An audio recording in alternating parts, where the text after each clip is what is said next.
G'day world, this is Nick from Noon Shift, and today we're going to be breaking down how we wrote Anyway. So we just put out our EP, Fuse. We'd all just turned 18, so like, alright, it's time to start getting a few gigs. At the time we only had the 5 songs from the EP, and we knew it was time to start writing a few, and we specifically wrote a few of these songs so that when we played them live, they would just kind of go off, like they were just really upbeat and energetic. So I had this idea for a song where the intro would be fairly quiet, and it would just kind of explode into this huge verse. And that's kind of where the idea for Anyway came along.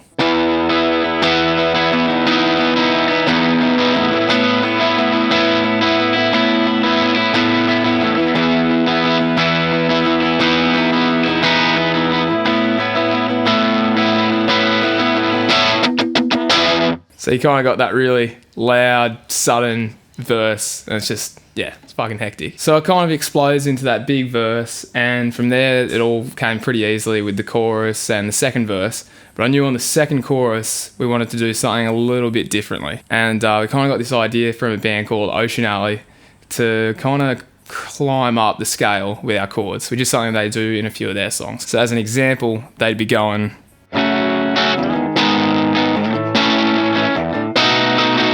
kind of that little vibe there. So I applied that to the chorus where we're going, and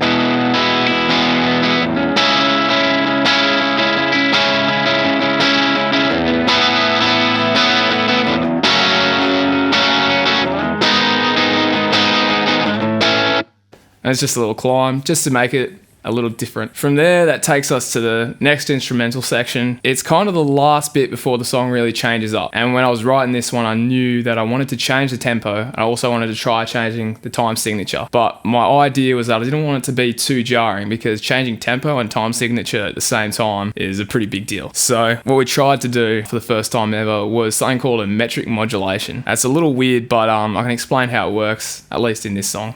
So in the part where we're going,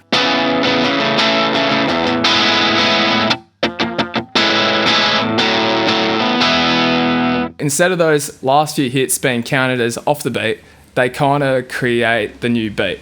So you can almost count yourself into the next section off of those little chords there. So as an example of that, you could be going, 1, 2,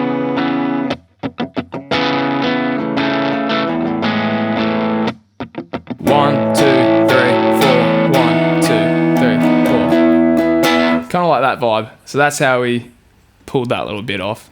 It's not really too technical, but it was something new for us. So from here, we kind of really brought it down in energy, and we decided that this has to have like a huge fucking finish. So what do? We just kind of built it up so that it's constantly building as the song progresses towards the end. And pretty much the way that we got that, when we were recording at least, we were just putting layer upon layer upon layer on top of each other. And towards the end, I think we had something like 7 guitar tracks all playing at the same time, and like a string arrangement. And as well as that, Abbott's going fucking mental on the drums, Michael's going fucking mental on the bass, and yeah, it's all just supposed to be all happening in this last minute of the song or so. And that's pretty much the whole song. We kind of set out to create a really energetic kind of live song, and hopefully that's what we've been able to do. It's going to be on our new EP, Worth Its Cost in Time. That's going to be out February 18. So stay tuned and be sure to give it a listen when it drops. Cheers and bye.